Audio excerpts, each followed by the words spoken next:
All right. On behalf of all of us at Greif, welcome to the Discover Greif webinar series. My name is Jason Colgrove. I'm the Director of Sales at Greif, based out of the United States, and I'll be the host for today's event. We're pleased to share with you our experts' knowledge as we provide an update on the EU food contact regulations and the impact on our linings. Today, as our speakers, we have John Fort, our Technical Support and Innovation Program Manager, joins us today from the United States. And as our resident expert here in North America, he'll be participating in the Q&A session. Our chemist team leader, Stefan Oehn from Europe, and the coding sales manager, Hugo Vandenberg, also from Europe. We will be recording the webinar to share with those who cannot attend, and it will be sent out via email later today. If you are interested, your account managers will have the PowerPoints to share as well. You'll find a chat button where you can submit your questions to the panelists. Feel free to submit your questions at any time during the presentation. We will be addressing all of those at the end of our presentation.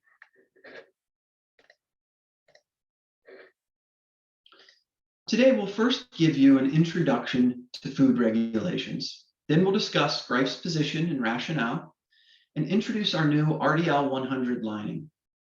After that, we will discuss who is impacted by this change and walk through the next steps that will need to be taken for any customers that are impacted. And finally, we'll wrap up with a Q&A session.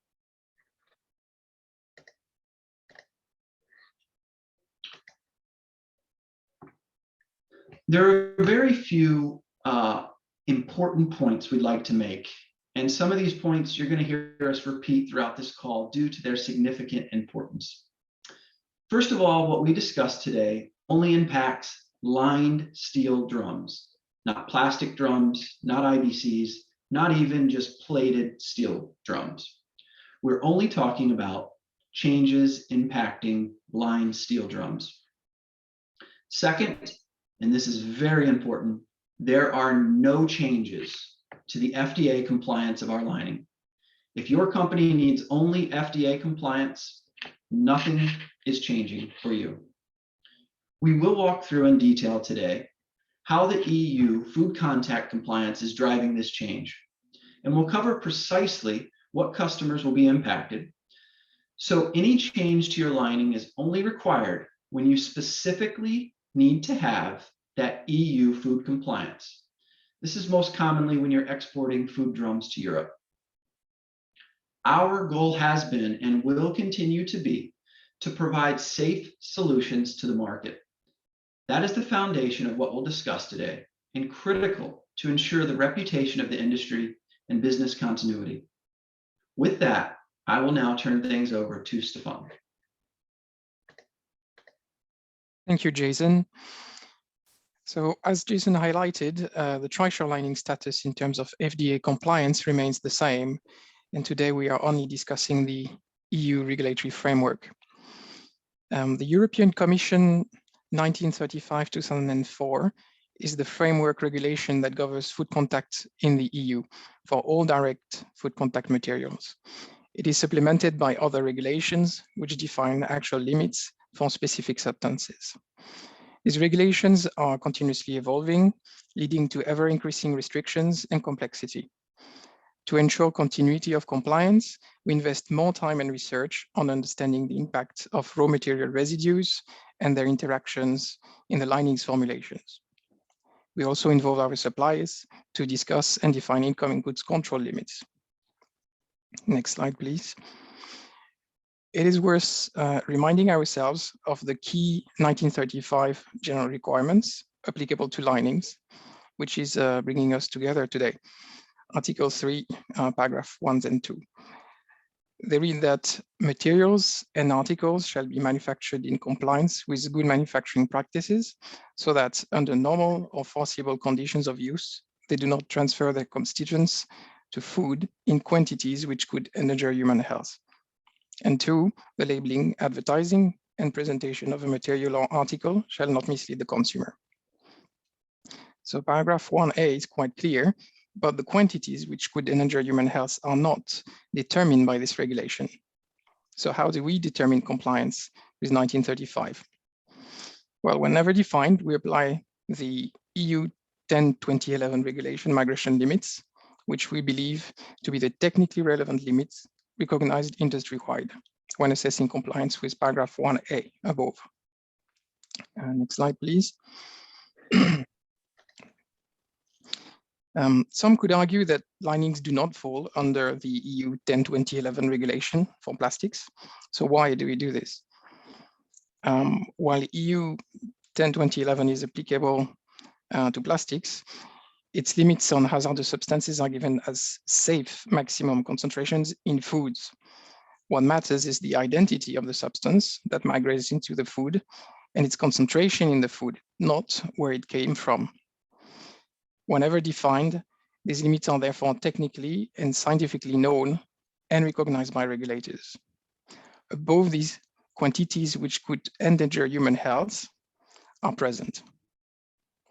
1935 allows transfer of constituents only in quantities that do not endanger human health. This leads us to our conclusion that quantities above EU 10-2011 limits defined for specific substances cannot honestly be argued to be compliant with 1935 for any direct food contact material. Concluding the opposite would be equivalent to saying that we wouldn't mind being shot or killed by a new type of gun just because the new type of gun is not yet recognized as falling under the gun legislation. This is not sensible. In addition, the above is not just our logical interpretation of the regulations. It is also consistent with the fact that independent labs test for compliance to 1935 using 10-2011 methods and limits, and also that our customers in Europe require compliance to the migration limits established in 10-2011. Next slide, please. So how does this impact the packaging industry? We recognize that the perception of requirements of 1935 can vary between countries and lining suppliers. However, what is certain is that claiming compliance with 1935 without carrying out rigorous migration testing, as described in 10-2011, is an industry and consumer risk. Therefore, this may endanger consumer health and also be misleading to customers. Both of these issues are an infraction of the paragraph of 1935 Article 3, which I showed on the previous slides. This is the end of my part. Thank you for your attention so far, and I will leave you with my colleague Hugo for the next part.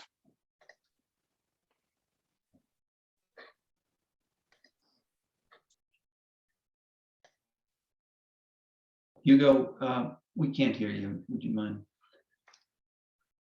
Sorry, I was already finished. I will start again. Thank you, Stefan, for the background information on the legislation and how it is interpreted. The following slides are about the actual what it actually means for the linings in use in the US. In the blue field, the upper part, you see the linings currently used in Greif in the US. There are two epoxy phenol linings, the RDL 29 and 44, 3 phenol linings, and 1 phenol epoxy lining. Currently, these linings can be used to pack chemicals and foodstuff under the FDA regulations, the EU regulations, and several other international regulations. In the new situation after July 1st, the current linings remain available. Nothing will change there. They will remain available, and they will be safe to use according to the FDA regulations. What does change is that we will phase out the food contact approvals for the EU and the other international legislations, with the exception of the RDL 44. After July 1st, the RDL 44 can still be used to pack foodstuff according to the FDA, the EU, and several other international regulations. So if you are using the RDL 44 to pack foodstuff, nothing will change. Please note that the RDL 44 contains BPA. And linings that contain BPA are not everywhere allowed to be used for food contact. In the EU and China, for example, it cannot be used to pack infant foods then the lining cannot show any BPA. For general food application, they can be used, of course.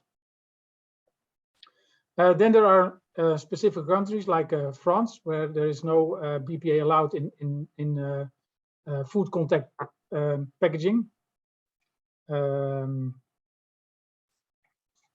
Yeah. In Europe, and I expect other countries will follow this route as well. That BPA is on the agenda of the EFSA, the European Food Safety Authority. They made a proposal to lower the daily intake of BPA by a factor of 100,000. In that, if that proposal is accepted, it will mean that you cannot use any epoxy phenolic lining anymore for food contact. If a food packaging needs a phenolic lining after July 1st, it is advised to use the RDL 100. The RDL 100 lining. The RDL 100 is a new lining for the US. It is already used in many other countries, but for the US it is a new lining. The RDL 100 is a BPA-free lining with the same chemical performance as the RDL 39 and RDL 50. It fulfills the EU legislation for food contact, the Mid-American legislation ANVISTA and Mercosur, and several other food contact legislations. Next slide, please.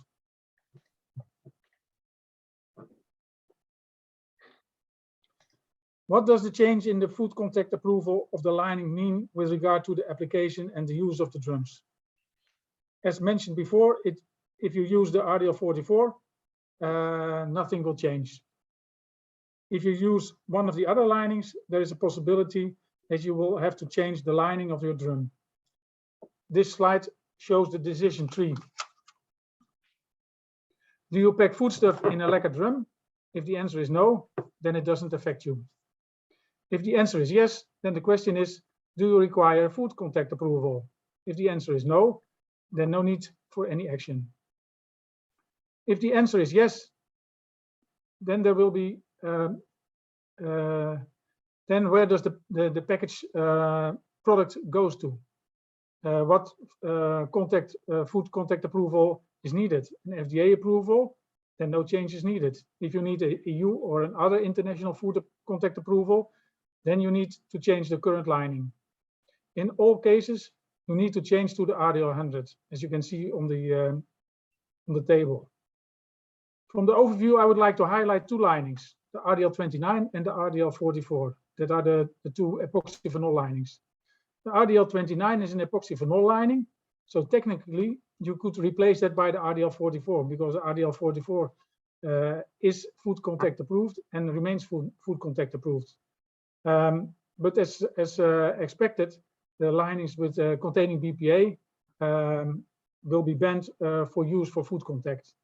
So in that case, you would change for the RDL 29 to the RDL 44, and later on, you probably need to change to the RDL 100. So we thought it's best to change to the RDL 100 in one go. That's also the reason why the RDL 100 is standing behind the RDL 44 as a change. Next slide, please. This is the summary of the previous sheets. So all the linings remain available. All linings remain suitable to pack foodstuff in accordance with the FDA regulations, except for the RDL 44 and the RDL 100 FA. EU food contact approvals will be discontinued as of July the 1st, 2022. If you need to change the lining of your drum, then please contact your Greif account manager to see which route to follow. What would be the best way in your case? The RDL 100 is thoroughly tested and meets the Greif RDL specifications.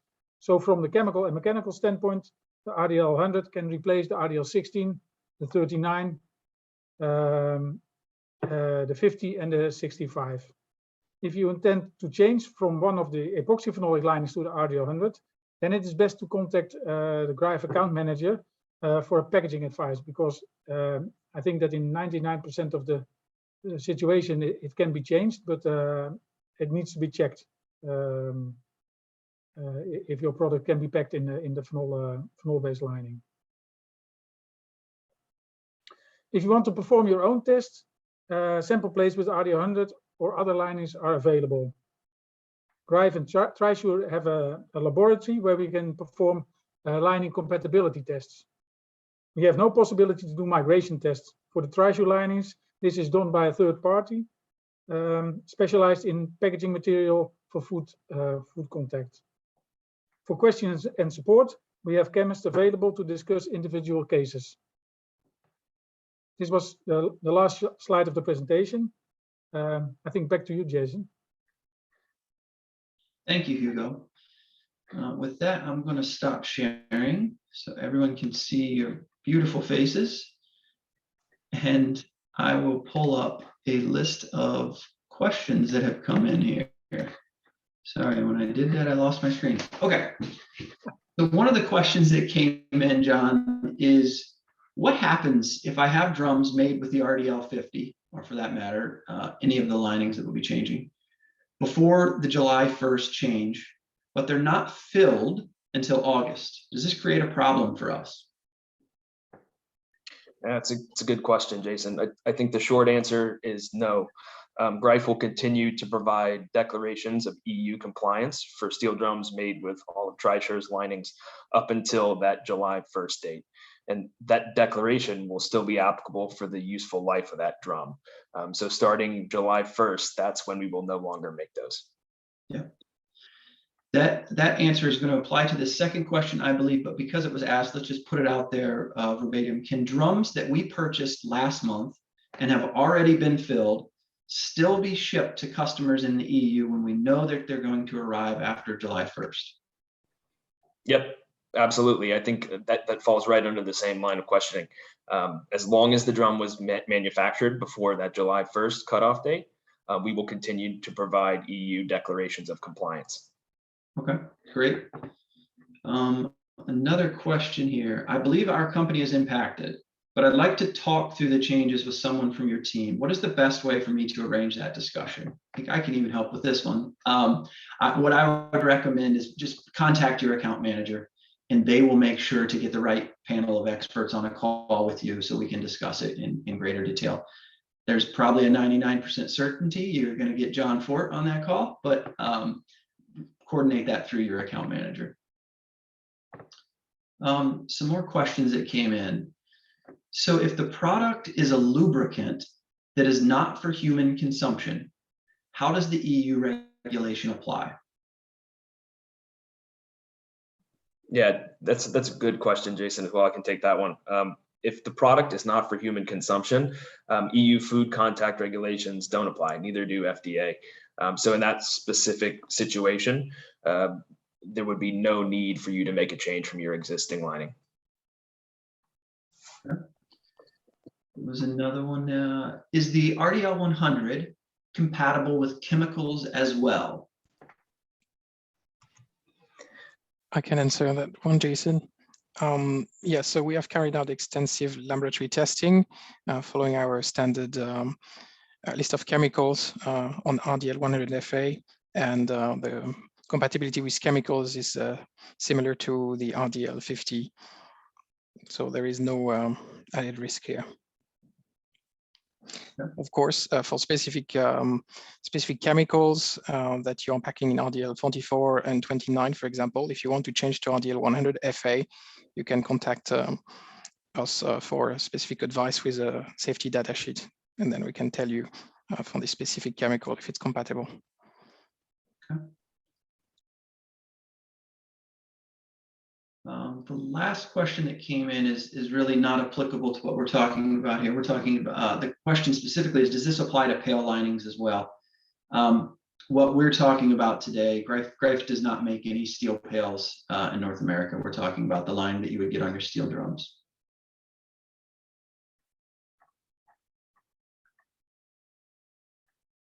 There are some specific questions that are coming in about what specifically RDL 100 is compatible with. Our recommendation here is to avoid being flooded with those, and it's best to not offer that advice as a generality. Contact your account manager if there's specific questions, and we'll make sure we partner with you and get you the answers on very specific compatibility questions. There is another one here.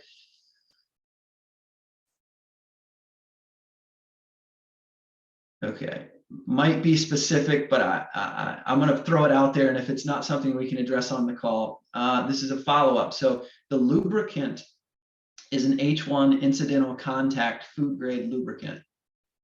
Do the EU regs still apply? That might be pretty specific, and I apologize if that's going to be difficult to answer on this call. Yeah, Jason, I think that one's best addressed in an individual meeting, and you can have a look at the particular substance in the application and get a thorough review that way. Okay. So for that one, please coordinate with your account manager, and we'll partner with you and get you the information that you need to make a educated decision. I do not see any further questions out there.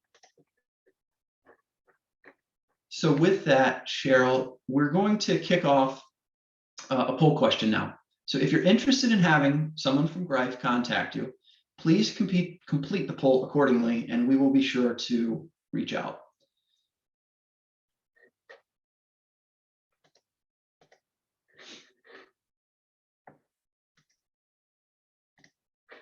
Okay. So with that, on behalf of everyone at Trisure and Greif, thank you very much for your time today. We hope we've provided you with some useful information and guidance on how best to proceed. Thanks again, and have a wonderful day.